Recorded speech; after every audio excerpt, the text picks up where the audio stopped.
نے شرکت کی۔ میٹنگ میں باہمی مشاورت کے بعد یہ طے پایا گیا کہ حضرت مولانا حبیب الرحمن سواتی صاحب کے جامعہ احیاء علوم جو کہ جمعیت اشاعت التوحید و سنہ کا مرکز ہے، اس میں مرخہ 18 جون بروز جمعرات اظہار حق کانفرنس منعقد کی جائے، جس میں جمعیت کے جید علماء نے احسن طریقے کے ساتھ اور خاص طور پر مناظر اسلام، مناظر اشاعت التوحید و سنہ حضرت مولانا خضر حیات صاحب نے قرآن و سنت کے دلائل کے ساتھ اور احسن انداز کے ساتھ مسئلے کو واضح کیا۔ انہوں نے کیسے گفتگو کی؟ واللہ الذی انزل الکتاب بالحق والمیزان، اس کا ذرا ترجمہ دیکھنا علامہ شبیر احمد عثمانی رحمت اللہ تعالی علیہ کا۔ حضرت شیخ الاسلام فرماتے ہیں کہ یہ قرآن ترازو بن کے آیا ہے۔ سبحان اللہ۔ والذی انزل الکتاب بالحق، اس لیے آج ہونا چاہیے اظہار حق۔ انزل الکتاب بالحق والمیزان، یہاں بات تفسیریہ ہے۔ اللہ فرماتے ہیں ہم نے اس قرآن کو حق کے ساتھ نازل کیا۔ یہ کتاب کیسے آئی؟ المیزان ایتے ترکڑی بن کے آئی ہے۔ سبحان اللہ۔ علامہ عثمانی فرماتے ہیں اپنے عقائد، اپنے اعمال کو تولنا پڑے گا قرآن کی ترکڑی پر، تولنا پڑے گا قرآن کی۔ جس کا عقیدہ قرآن کے مطابق ہوا اس کا مذہب بھی حق، وہ محب رسول بھی صادق اور اہل و سنت والجماعت بھی۔ میرا اور آپ کا یقیناً یہ عقیدہ ہے کہ انبیاء، صلحاء، اولیاء اور مومنین، ان کی ارواح اس دنیا کی قبر میں موت، دنیا میں مرنے کے بعد اس دنیا کی قبر میں نہیں ہے، عالم برزخ میں آسمانوں کے اوپر موجود ہیں۔ یہ میرا اور آپ کا عقیدہ ہے۔ یہ جو میں نے جملہ بولا ہے کہ شیخ الحدیث اشاعت توحید و سنہ کا عقیدہ رکھتے تھے، میرے پاس باقاعدہ کثرت کے ساتھ دلائل موجود ہیں کہ یہ عقیدہ کہ ارواح انبیاء، صلحاء، شہداء آسمانوں پہ موجود ہیں، یہ جمعیت اشاعت توحید و سنہ کا عقیدہ ہے۔ یہ عقیدہ اصحاب پیغمبر کا عقیدہ ہے۔ یہ عقیدہ ائمہ اربعہ کا عقیدہ ہے۔ یہ عقیدہ محدثین مفسرین کا عقیدہ ہے۔ یہ عقیدہ علماء دیوبند کا عقیدہ ہے۔ یہ عقیدہ جمعیت اشاعت توحید و سنہ کا عقیدہ ہے۔ یہ عقیدہ شیخ الحدیث حضرت مولانا محمد سرفراز خان صفدر کا عقیدہ ہے، ان کا بھی یہ عقیدہ ہے۔ یہ میرے پاس احسن الکلام کتاب ہے، اس میں صفحہ 18 پر دوسری جلد میں تحریر کرتے ہیں، کہتے ہیں کہ تم اس سے مراد فرماتے ہیں کہ قرآن کریم صحیح احادیث، قرآن کریم صحیح احادیث اور اجماع سے یہ بات ثابت ہے، آسمانوں میں فرشتے اور ارواح حضرات انبیاء، حضرات عیسیٰ علیہ السلام جسر انصری کے ساتھ بلکہ تمام دیگر مومنوں کی روحیں آسمانوں میں موجود ہیں۔ یہ عقیدہ تو اشاعت توحید کا عقیدہ ہے، یہ عقیدہ تو علماء اشاعت کا عقیدہ ہے، یہ تو پیر طریقت کا عقیدہ ہے، یہ عقیدہ تو ہمارے علماء کا عقیدہ ہے، اور یہ عقیدہ تسلیم کیا ہے شیخ الحدیث نے، یہ عقیدہ ہمارا تسلیم کیا ہے۔ اس وجہ سے یہ بات میں ذمہ داری کے ساتھ کہتا ہوں کہ سن 1962 سے پہلے حضرت شیخ الحدیث جمعیت اشاعت توحید و سنہ کے رکن تھے، ہماری جماعت کے بڑے لوگوں میں تھے، اور انہوں نے اس زمانے میں جتنی کتابیں تحریر کی ہیں وہ ہمارے موقف کی تائید۔ اللہ تعالی میرے سارے علماء نے، میرے جماعت کے سارے خطیبوں نے،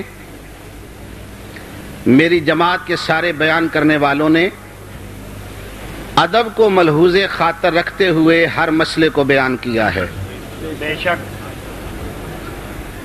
اور ہم نے اپنے علماء کو پابند کیا تھا کہ جو طریقہ انہوں نے اختیار کیا ہے وہ ہم نے نہیں۔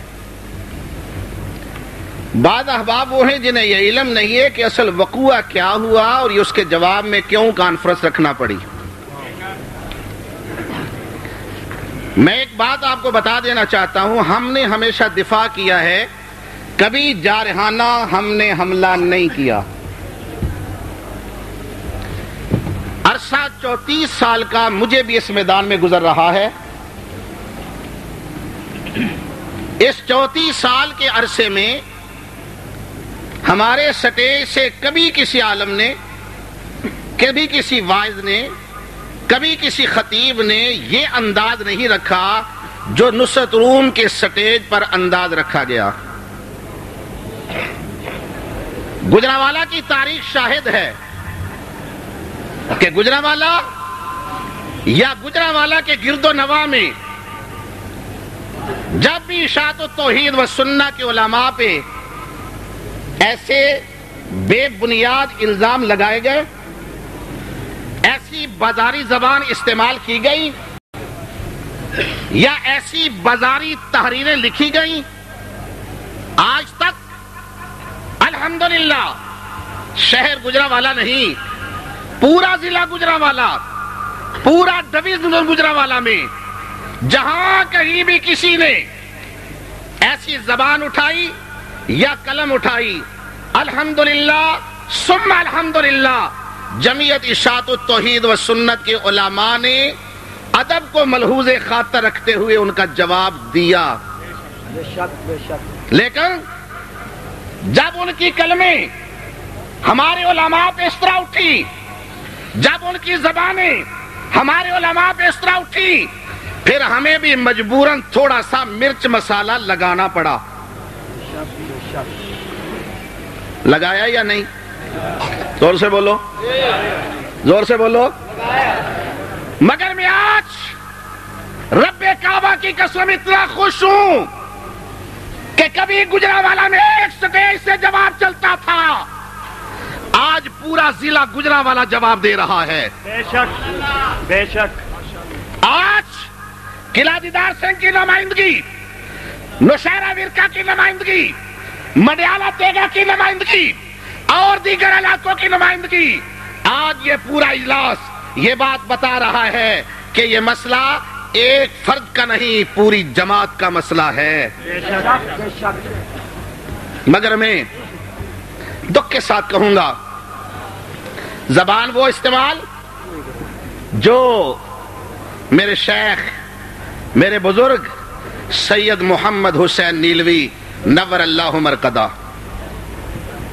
سب سے پہلے جن کے بارے میں زبان اٹھی، ظالم کہا گیا، برے الفاظ سے منسوب کیا گیا، اور کرنے والا وہ انسان جسے اتنا بھی پتا نہ ہو کہ سردی میں استنجا کس طرح کرتے ہیں، گرمی میں کس طرح کرتے ہیں، جسے پاکی اور ناپاکی کا بھی پتا نہ ہو، اور اس مرد درویش پر تان کر رہا ہے جس مرد درویش نے 7 سال کی عمر کے اندر قرآن حفظ کیا تھا۔ سبحان اللہ، سبحان اللہ۔ وہ مرد درویش، رب کعبہ کی قسم ایک رات تنہائی میں میری ان سے گزری ہے، مگر جو ایک رات میں اس مرد درویش سے سنا، جی چاہتا تھا کہ ساری زندگی اس کی قدم بوسی میں گزر جائے، اس کی خدمت میں گزر جائے، جوتیاں سیدھی کرنے میں گزر جائے۔